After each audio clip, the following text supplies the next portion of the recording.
Good day mga lods, so basketball updates tayo. Northport pinasadsad sa 5 sunod na talo ng Jeep at ang TNT umahon mula sa 25 points deficit para agawin ang panalo sa Phoenix 108-101.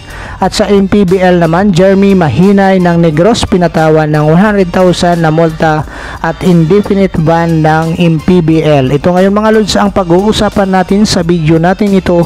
Ngunit kung bago ka pa lang sa aking munting YouTube channel, humihingi po ako ng like, share and subscribe. Maraming salamat po in advance. So ngayon mga lods, silipin muna natin ang PBA Philippine Cup latest team standings, kung nasaan nangunguna ang San Miguel na mayroon 7-0, Magnolia sa pangalawa na mayroong 5-2, pangatlo ang Ginebra na may 6-3, Road Warriors na sa pang-apat na mayroong 5-3, TNT 5-4 sa pang-lima, pang-anim ang Rin Orsay na mayroong 5-5 win-loss record, Colombian G pang-pito na mayroong 5-5, nasa 8 pisto na ang Northport na mayroong 4-6 win-loss record, Siam ang Blackwater 3-5, Meralco 3-5 sa 10, nasa pang-11 na ang Phoenix na mayroong 3-6 win-loss record, samantala nasa huloy pa rin ang Converge na mayroong 1-8 win-loss record dito sa ongoing PBA Philippine Cup elimination round.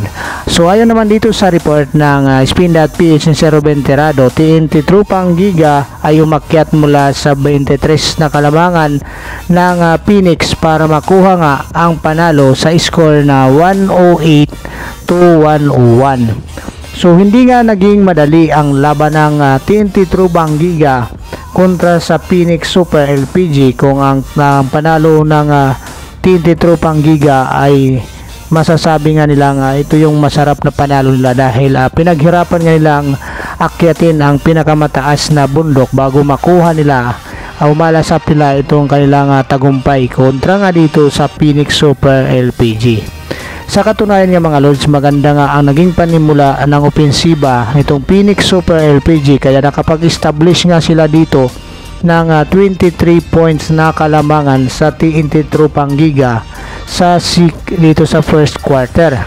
So pagpasok nga dito sa second half mga lods ay unti-unti na nga itong hinabol ng TNT Trupang Giga mula sa 42-19 ang naging talaan sa third quarter, kung saan nga mga lods ay pinangunahan nga ni Roger Pugoy na mayroong 23 points, 8 rebounds, samantalang si Uftana ay mayroong 19 points, 9 rebounds. Si Killy Williams naman ay mayroong double-double, 17 points at 13 rebounds. Si Kim Aurin ay mayroong 3 out of 6 sa 3-point shot, mayroon siyang naiambag na 12 points.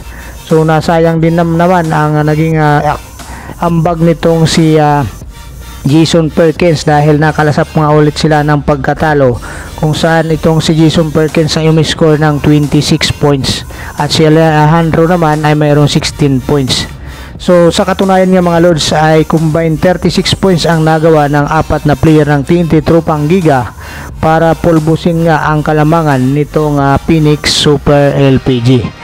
So sa ngayon nga ay umakyat na nga sa 5-4 win-loss record itong TNT Trupang Giga, samantala ang Phoenix ay bumagsak sa pang-11 na mayroon na silang 3-6 win-loss record. So nag-iisang laban na nga lang ang kanilang inaantay nitong itong Phoenix Super LPG, at ang TNT ay mayroon pang 2 laban na inaantay. So ngayon nga mga lods, medyo positioning na nga ang paglalabanan ng mga teams dito sa ongoing PBA Philippine Cup. So wala pang nakakasiguro dito na pasok sa quarterfinals maliban sa San Miguel Bermen na umabot na nga sa 7-0 win-loss record sila. So ang TNT Trupang Giga ni Coach Chot Reyes ay maganda na ang katayuan ngayon kahit papaano sa ongoing PBA Philippine Cup. So dito naman tayo sa report ng Abante News. Sa MPBL naman, Jeremy Mahinay multa ng 100,000 na pinatawan din ng indefinite ban ng MPBL. So ito nga mga lods ang mainit-init na balita patungkol dito sa MPBL, kung saan itong si Jeremy Mahinay nga mga lods ay pinatawan ng multa na 100k at saka indefinite ban. Ito yung kauna-unahang player na tatanggap ng ganitong parusa ayon sa report nga nitong Abante News, na nangyari nga ito sa labanan ng Negros Muscovados at saka itong Zamboanga Master Sardines. So itong si Jeremy Mahinay nga mga lods ay ang sentro ng Negros Moscovados. Kung mapapansin natin dito mga lods, ay mula dito sa naging transition ay medyo sabihin na natin nasahod niya itong si Joey Barcona ng Zamboanga Master Sardines, at bumagsak nga ito sa sahig nga mga lods. Dahil dyan sa nangyari ay pinatawan nga itong si Jeremy Mahinay ng playground foul penalty 2 ng officiating nitong MPBL sa laro na ito mga lods. So ayon nga dito sa report mga lods ay hindi naman naging masama ang kalagayan nitong si Joey Barcona, which is nakatayo pa nga ito mga lods. So sa labanang ito nga mga lods ay napalabas na nga dito sa Alunti Sports Arena itong si Jeremy Mahinay ng Negros Moscovados, at hindi na nga niya natapos ang laban na ito mga lods. At ang masaklap pa nga na balita dito na mula sa kanyang pagkaka-eject ay itong balitang indefinite ban ang ipinataw na parusa sa kanya, bukod pa sa 100,000 na multa ng MPBL, na ito yung kauna-unahang player na makakatanggap ng ganitong kaparusahan dito sa MPBL mga lods, ayon dito sa report ng Abante News. Kaya ngayon mga lods, itong si Jeremy Mahinay ay masasabi nga natin siguro hindi naman ito sadya niya na yung pagsahod niya dito kaya Joey Barcona. So accidentally ganito talaga nangyari dahil paminsan-minsan talaga sa kagustuhan natin makapagdepensa na maganda, mayroon talagang nasasaktan dito mga lods. So i-comment nyo lang dyan sa baba mga lods patungkol dito sa report natin kung ano ang komento nyo dito kay Jeremy Mahinay. So ngayon mga lods, puntahan naman natin itong PB updates sa yung naging panalo naman ng Tira Firma Jeep dito sa Northport Batang Pier na team ni Arvin Tolentino.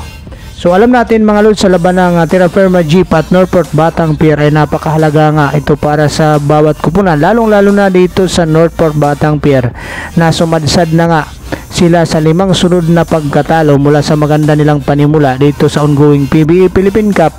Ngayon naalasap na nila ang kanilang ika-5 sunod na talo ngayon dito sa ongoing PBA Philippine Cup. Sa score na 108-110 nga mga lods, masasabi nga natin 33.1 seconds lang ang naging talaan para maghiwalay ang dalawang kupunan nito. At ito nga mga lods ay ang tira nga nitong si si Stephen Holt ng Tira Firma Jeep ang nagpanalo dito mga lods. So napakagandang panalo nga ang nakuha nitong Tira Firma Jeep dito sa kupunan ni Arvin Tolentino. Napilit nga niyang binubuhat ito kasama si Paul Samar, ngunit mga lods ay hindi nga nila nakuha ang magandang panalo sa labanang ito, at ang Tira Firma Jeep ang mas lalong lumapit dito sa quarterfinals na mayroon na silang 5-5 win-loss record, at bumagsak naman sa 4-6 win-loss record itong Northport Batang Pier ni Arvin Tolentino. So kasamang palad mga lod, nasayang itong 25 points ni Arvin Tolentino, mayroon siyang 7 rebounds. Para naman dito sa panalo ng Tira Firma Jeep, pinangunahan nga ito ni Stephen Holt sa kanyang 22 points, 12 rebounds at 4 assists.